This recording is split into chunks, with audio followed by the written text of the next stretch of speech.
Hello everyone, once again आपका welcome है मेरे YouTube channel DKJ consultancy Udaipur.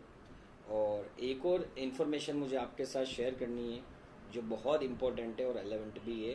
अभी जो एग्ज़ाम्स होने वाले हैं NIOS के अक्टूबर नवंबर के अंदर, क्योंकि नॉर्मली क्या होता है, कितनी बार बच्चों के मेरे पास ये क्वेश्चंस भी आते हैं या मेरे से पूछते हैं कि सर हम एग्ज़ाम देने जाएं तो वहाँ एग्ज़ाम सेंटर में क्या क्या लेके जाना है ताकि हमें किसी कारणवश एग्ज़ाम देने के लिए मना नहीं किया जाए। तो आज इस पूरी वीडियो के अंदर मैं यही बताऊंगा कि आपको जब एग्ज़ाम देने आप जाते हैं NIOS के सेंटर के ऊपर या राजस्थान स्टेट ओपन के अंदर कोई भी ओपन का एग्ज़ाम अगर जब आप देते हैं, मैं उन्हीं की बात करूंगा बिकॉज मेरी स्पेशली वीडियो इन्हीं उन्हीं ओपन बोर्ड के बच्चों के लिए होती है जो किसी कारणवश रेगुलर में पास नहीं हो पाए या कंपार्टमेंट आ गया है या बीच में पढ़ाई छोड़ चुके हैं। तो आज मैं बताने वाला हूँ जब आप ओपन बोर्ड का एग्ज़ाम देने जाते हैं तो आपको कौन कौन से डॉक्यूमेंट लेके जाने हैं ताकि वहाँ पर आपको किसी भी परेशानी का सामना नहीं करना पड़े। और जैसा कि बच्चों आपको पता है कि मैं समय समय पर आप लोगों के लिए डिफरेंट डिफरेंट बोर्ड के लिए यूनिवर्सिटीज़ के लिए मैं वीडियोस लेके आता हूँ ताकि आपको फ्यूचर में कभी कोई परेशानी नहीं आए। और अगर एक और रिक्वेस्ट मैं करना चाहता हूँ, अगर आप ये मेरी वीडियो जो है वो फर्स्ट टाइम देख रहे हैं तो मेरे चैनल को सब्सक्राइब करना ना भूलें, बेल आइकन ज़रूर दबाएं और साथ साथ में अगर ये इन्फॉर्मेशन आपके लिए वैल्यूएबल हो तो मुझे कमेंट भी करें और अपने मैक्सिमम फ्रेंड्स में शेयर करें ताकि उनको भी इस तरह की वीडियो का फ़ायदा मिल सके। तो बच्चों चलिए हम लोग शुरू करते हैं और मैं बताता हूँ कि आपको बोर्ड के जब एग्ज़ाम देने जाएंगे तो एग्ज़ाम सेंटर पे पहुँचने से पहले आपको किन किन चीज़ों का ध्यान रखना है, क्या क्या चीज़ें आपको लेके जानी है। फर्स्ट ऑफ ऑल तो मैं आपको कहूँगा कि आपका होल टिकट, आप RSOS के हैं, NIOS के हैं, बिहार स्टेट ओपन के हैं, बोर्ड ऑफ सिक्किम स्कूलिंग के हैं,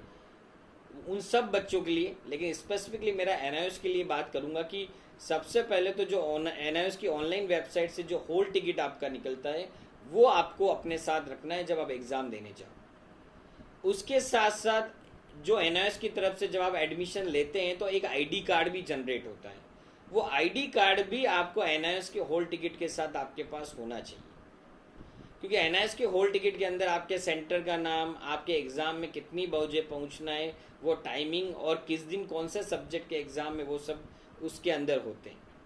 लेकिन फिर भी एक प्रूफ के लिए आपको ID कार्ड भी साथ में ले जाना होता है जो ये शो करता है कि आपने NIOS के अंदर इनरोल्ड हुए हैं और आपने सब्जेक्ट ये भरे हैं और ये आपका स्टडी सेंटर है। तो फॉर एग्जाम्पल अगर आपको 2:30 बजे का टाइम है एग्ज़ाम देने का तो एटलीस्ट आप 1:30 तक आप एग्ज़ाम हॉल के वहाँ पहुँच जाएं, क्योंकि 2 बजे तक एंट्री आपको मिल जाएगी। क्योंकि हड़बड़ाहट में किसी कारणवश जब एंड टाइम पे पहुँचते हैं, कुछ इशू हो गए और अगर हम एग्ज़ाम में लेट हो गए तो कितनी बार हमें एग्ज़ाम में एंटर नहीं होने देते हैं। तो हमें कम से कम एग्ज़ाम का जो भी टाइम है 2:30 बजे का है, 2 बजे का, हमें 1 घंटे पहले वहाँ पहुँचना है।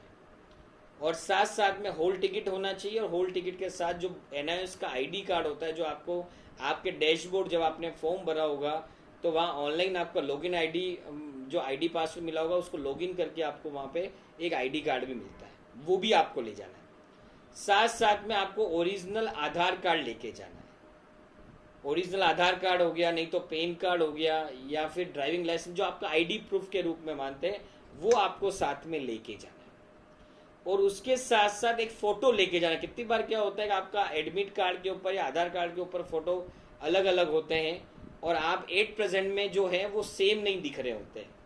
तो जो आप कोशिश करें जो फ़ोटो आपने ऑनलाइन फॉर्म भरा, जब जो फ़ोटो आपने अपलोड किया है उसकी एक हार्ड कॉपी भी बच्चों आपके साथ रखें ताकि जब वहाँ पर एग्जामिनर आपको क्रॉस चेक करे तो आपको कोई दिक्कत नहीं आए और आपको ईजिली वो समझ जाए कि बच्चा यही है और वही बच्चा एग्ज़ाम देने आया है। क्योंकि मार्केट में बहुत सारे फ्रॉड चल रहे हैं, तो उस केस में वो जब आइडेंटिफिकेशन हो जाता है तो वो आपको एग्ज़ाम के अंदर एंटर करने देता है। तो जब आप एग्ज़ाम हॉल में जाएंगे तो एक आपका हॉल टिकट आपके साथ होगा, एक आपका ID कार्ड आपके साथ होगा, साथ साथ में ओरिजिनल आधार कार्ड आपके साथ होगा और आपका जो आपने फॉर्म भरते समय जो फ़ोटो दिया था उसकी एक कॉपी भी आपके साथ में होगी।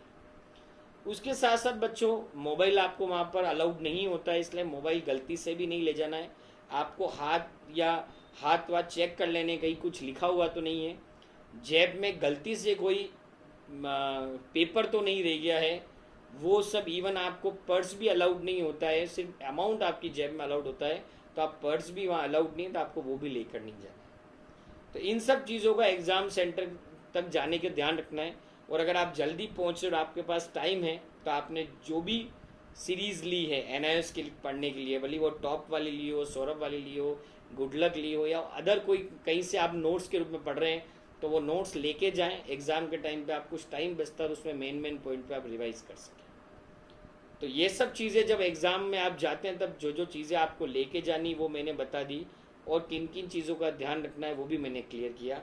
एक और चीज़ बोलूँगा, एग्ज़ाम देने जाओ तो आपको 2 तरह के ही पेन लेके जाने, इसके अलावा दूसरे कलर के पेन लेके नहीं जाने, वहाँ अलाउड नहीं होता है। आप ब्लैक कलर का और ब्लू कलर का पेन लेके जाए। ब्लैक कलर के लिए आप हेडिंग लिखने के लिए काम आएगा, और ब्लू कलर आपके आंसर लिखने का काम आएगा। इसके अलावा आपका रेड पेन वहाँ पर आपको यूज़ नहीं करना है, ये चीज़ हमको ध्यान में रखनी है। रेड पेन अलाउड नहीं है, बिल्कुल स्ट्रिक्टली प्रोहिबिटेड है, तो ये भी हमको ध्यान में रखना है। इसके अलावा होल टिकट पे कुछ इंस्ट्रक्शंस होते हैं, वो भी आप साथ में उसको भी पढ़ लें, ताकि वो भी आपको हेल्प करेंगे कि हमें किन किन चीज़ों का एग्ज़ाम से पहले, जाने से पहले आपको ध्यान में रखना है। तो ये सब चीज़ों बच्चों आपको एग्ज़ाम से पहले, जाने से पहले आपको ध्यान रखनी है।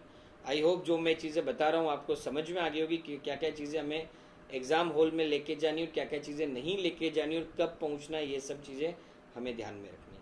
हाँ, एक और इम्पोर्टेंट चीज़ मैं बताना चाहूँगा, जो इस वीडियो से रिलेटेड नहीं लेकिन इंपॉर्टेंट है, मुझे याद आ गई तो मैं शेयर कर रहा हूँ, कि जब भी आपके प्रैक्टिकल एग्ज़ाम की बात आती है, नॉर्मली पब्लिक एग्ज़ाम्स के अंदर तो पहले से ही शेड्यूल आता है, लेकिन शेड्यूल में भी क्या होता है, इस दिन से लगाकर इस दिन तक का एक गैप मिलता है, उस दिन के अंदर आपको प्रैक्टिकल देना होता है। लेकिन उसमें भी आपको जहाँ आपका स्टडी सेंटर है वहाँ पता करना होता है मुझे किस दिन आना है प्रैक्टिकल देने।